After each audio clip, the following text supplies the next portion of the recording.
Hey everybody, I just want to take a chance to do a little educational video continuing on bagworm talk. Alright, it is late July. I got a call that noticed the cedars were starting to yellow pretty good. Ignore the dead limb in there, but we're going to focus on the bagworms. So this is a better color green here, and there's levels to this. Alright, we're going to move tree by tree here. I'm going to show you what different levels of damage from bagworms look like. First of all, what is bagworm? Have you never seen one? Well, if you haven't, they make these little bags, cocoons, and they've got one little bitty silky point that keeps them attached right there. And that worm is right at the top, chewing on all this foliage, making their bag bigger. And the bags will be made out of whatever they're on. So you notice the bags look a little different depending on what type of tree that they're on. This is just dried bits of this. Now, there's a lot on here. As we move down the line, it gets worse. So we're going from a healthier green, still slightly turning yellow, to a lot of yellow,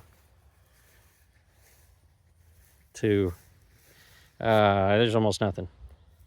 Now, when they get this bad, you wait any longer, it's dead. I have seen them come out of it when it gets this bad because they've got just a little bit of life still on them. If you can get these killed off before all the green's off there, a lot of times they will fill back in next year. You wait any longer than that and it's not coming back out of it. We're starting to get bad here. Now, what can I do if I miss my window? Now this, how gray this is last year's bag. See how tough that is? It's still clinging onto that tree. I mean, you really gotta pull some force to get them off of there. Now this is last year's because I can tell it's super gray, it's sun faded, it has been out here all year long. There's a gray one right there too. Now these brown ones are this year's bags. They've been recently eaten, chewed on, used to make this year's cocoons. Worms are gonna be hiding out right in the opening. When they're super fresh, they're green, but they've been out in the sun for a couple weeks and they're turning brown. Now what you do is, especially if they're small trees, like these are all, fortunately, all very reachable trees. Easy to spray. You wait this late in the year and they're bigger cedars, then you gotta get the boom sprayer out. You gotta time the wind just right. It's a lot harder to make sure you get all the tips later in the summer because they just continue to move up the tree. Fortunately, these are small ones, so we can take care of everything. What you do after, if you want to, spraying is great. We're gonna save the tree today. Hopefully this one is borderline. Those ones are all for sure gonna be good. We're getting a spray. What you do is pick all the bags off that you can, put them in a bucket, burn them, trash bag, whatever. Get them off the tree, get them away from the tree. Because what they'll do is actually leave.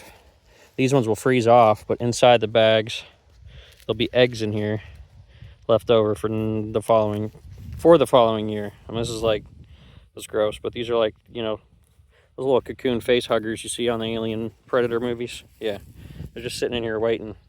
And then next year, they explode back out, and you go from, oh, I only had a few of these gray ones, to, oh no, now my tree is absolutely infested and I don't know if it's gonna make it.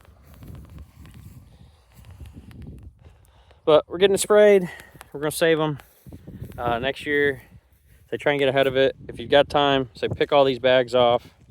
You're just gonna give the tree a better chance. It's gonna have less to deal with next year. Obviously, I mean, they turn into a moth and you can have more fly in, but you're gonna give your tree a lot better head start by not leaving all these extra eggs on here for the next year's crop to make it worse.